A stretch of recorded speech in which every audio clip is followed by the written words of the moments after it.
Hey y'all, welcome to my new channel. In this video I'm gonna show you how you can fix your keyboard in Windows 11. So I'm gonna share with you what worked for me and what I've tested and tried myself in the past few years, and just what I accumulated throughout the years and what I know. Okay, there are other ways obviously to fix this problem, but usually yeah, this is what I've tested. So let's jump right into the video.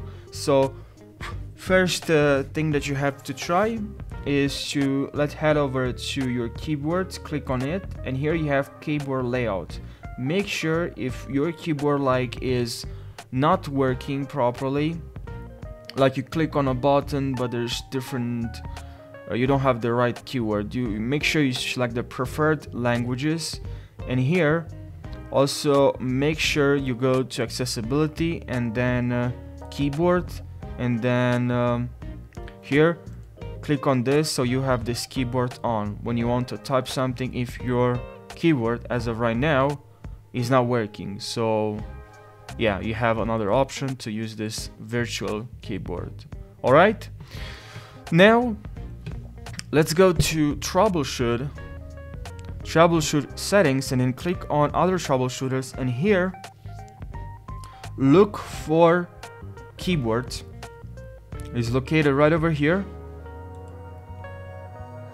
and now click on keyboard,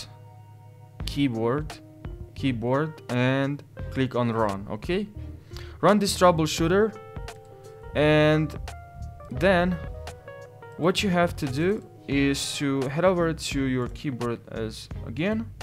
Let's go to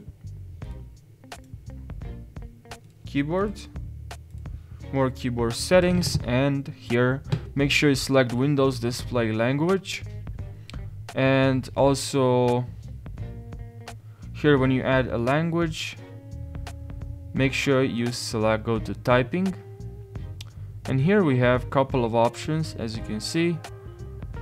Click advanced keyboard settings, and here make sure you select the right override for default for right input.